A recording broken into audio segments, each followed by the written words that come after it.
What's going on, everybody? It's your host, Coach Tsunami, and today we got a special class. Joel didn't know, but he walked into his first Wing Chun Wooden Dummy session privately today with me, right? So, right? And I don't know about him, but when I first was learning Wing Chun, the Wooden Dummy was like, I couldn't wait to learn it. I was super excited. So whether he's excited or not, I don't give a shit. I'm excited for him, right? So that's the type of passion I have for Wing Chun, right? That all of the WCS coaches carry within their heart is that passion for the love of combat, the love of training, the love of passing the art to their students. So I just wanted to share that real quick, and stay tuned for the footage. Peace and love. Right? So let me start there. That's how I was originally taught, in the air first, right? Okay. So I was taught how to look at it, do it, learn how to move around it, get to the opposite side of it, all without touching it, and close. Right? So now when I actually get to it, I'm just filling in the puzzle pieces. Does that make sense? Yes, sir. Literally filling in the puzzle pieces.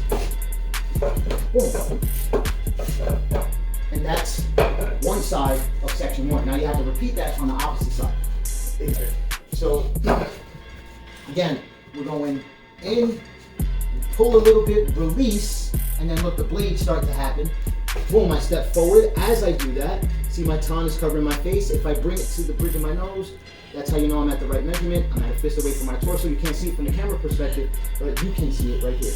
Right? It's a fist away from the torso. Boom, right? And then I stay sticking to it. From the bounce out, I never disengage that arm. Right? So I don't ever take my arm off the wooden dummy. Once I make contact with that, in real life, this is my touch-go scenario part right here. From the bounce out to getting closer to him happens like lightning, right? In real life, right? So how we display that on the wooden dummy energy-wise looks like this, right? So boom, and as soon as I get here, you see how I pivot around that arm, right? So that's the idea in combat as well, because he's not gonna leave his hands out there for me. Right, so by the second to third action between the two of us, I should be already in a very close quarter situation, right? Went from here to, like Sifu said, in the pocket. Remember that day that you came to class? Boom, in the split of a second, right? Before we get into follow-ups, just getting on the structure correct on the wooden dummy. Stay sticking to this. Stay the way you were as far as like sitting in your horse, right? Putting the weight on the back, and that stomp step forward to get to this position is really important as well. Yes, sir. All right, so let's give it another shot. Yes, with these specific techniques in mind, right? Yes, from Bong Sao or Quan Sao to Tan Da, right? So Quan to Tan Da, right? And that again is done like we're pivoting around this arm. We treat it the same way with the jab cross. If they're both aimed at your face, that 1-2 is the same as that one arm, which is directly down the center because they're trying to hit you in the face. So you pivot around those two center shots, right? Right, let's shuffle forward. Got it. There you go. Don't look at your feet so much. Look at where you're going. Okay. Stomp step. Boom. Not bad. Remember where you're leaning. Where's your weight distribution? Still somewhat in the front. Yeah. All right. So right here, you throw the 2 punches.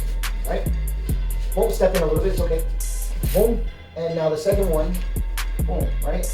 I get away from there. Right. I'll slow it down again. Yes, sir. It's a little fast. 1, 2. Right. Thank you, Coach. For Yeah. Again, the more you see it, the better. And look where I get, behind the elbow. So if this was like a stake in the ground right here, my wrist is a stake in the ground, or my center is connected to that, right? This comes out, boom.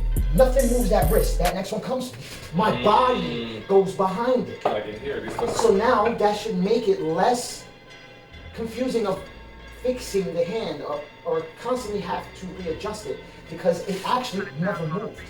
You did. And now you look like the first form. Please keep using the first form as your reference. It'll always fix you. It'll always fix you, right? So again, you use that first form principle of fixing yourself, right? So I was taught that every fighting position that I stop in, if I can't get in the first form from there, then I'm off somehow, some way, right? So when in doubt, try to get in the first form and I'll tell you if you're right or not. What is off, okay. Right? So that's why, because it's such a good staple of positioning,